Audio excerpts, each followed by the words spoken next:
Un visage féminin orné de motifs colorés et inspiré des textiles africains, voilà ce que dévoile le visuel officiel de la 29e édition du Festival panafricain du cinéma et de la télévision de Ouagadougou, FESPACO. L'œuvre a été présentée ce 3 décembre lors d'une conférence qui a réuni des professionnels des médias, du cinéma et de l'audiovisuel. Cette création, signée Gideon Vink, réalisateur burkinabé d'origine néerlandaise, s'inscrit dans une démarche de valorisation de la diversité culturelle africaine. Elle reflète parfaitement le thème de cette édition, mettant en lumière la richesse et la pluralité des cultures du continent. Cinéma d'Afrique, identité culturelle. Donc on a joué un peu cette carte d'abord des identités culturelles en prenant l'exemple des tissus africains. Les gens ne s'habillent pas de la même sorte, chacun a son style, des couleurs, des motifs, et puis les gens portent ça avec fierté parce que ça les représente. Donc on a fait ce travail à habiller un peu la femme avec une mosaïque de tissus pour dire voilà la diversité culturelle qui est là devant nos yeux. Finalement, il y a un travail bien sûr de création, on a mis les lettres du FESPACO devant son visage pour ramener la notion du cinéma. Le cinéma qui a aussi l'art de rendre visible et de rendre invisible et de laisser le spectateur imaginer le reste de l'histoire. Lors de la cérémonie, les responsables du festival ont présenté l'état d'avancement des préparatifs pour cette 29e édition. Selon leur bilan, le taux d'exécution des activités est estimé à 75%. À ce stade, des milliers de films ont déjà été inscrits et de nombreuses demandes d'accréditation enregistrées, ce qui démontre l'engouement suscité par cet événement phare du cinéma africain. Nous avons reçu plus de 1300, pour ne pas dire 1400 films que nous avons reçus cette édition du FESPACO. Et je tiens à souligner aussi que l'édition, les inscriptions ont été payantes. Cela pourrait essayer de retenir de nombreuses personnes.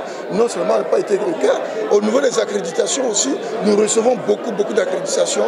Et nombreux sont des personnalités, pas seulement du cinéma, de la culture et autres, des médias aussi, qui nous demandent des invitations pour pouvoir être au FESPACO, qui nous demandent beaucoup d'informations sur les hôtels et autres.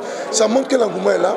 Nous n'avons jamais été à cette période du FESPACO ensevelés par beaucoup de demandes pour pouvoir venir à Ouaga que l'édition précédente. Pour garantir le succès de l'organisation, le commissariat général du FESPACO bénéficie du soutien précieux du ministère en charge de la culture.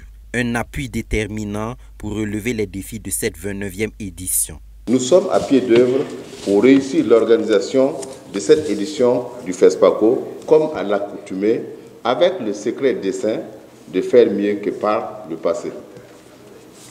Le ministère, sous le leadership de son premier responsable, le ministre d'État Limtalba Jean-Emmanuel Ouedraogo, y est pleinement engagé afin d'offrir au monde du cinéma d'Afrique et de sa diaspora une mémorable fête du 7e art. C'est le lieu pour moi de lancer un appel aux partenaires techniques pour reprendre l'appel du DG du FESPACO et financiers nationaux et internationaux pour une contribution significative à la réussite de cet événement, qui n'appartient pas seulement au Burkina Faso, mais qui appartient à l'Afrique et à sa diaspora et au monde entier. Cette 29e édition de la Biennale du cinéma africain met à l'honneur la République du Tchad.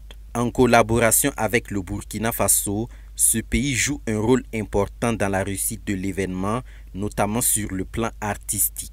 Au niveau des préparatifs, donc, il y a pas mal de films tchadiens qui sont inscrits.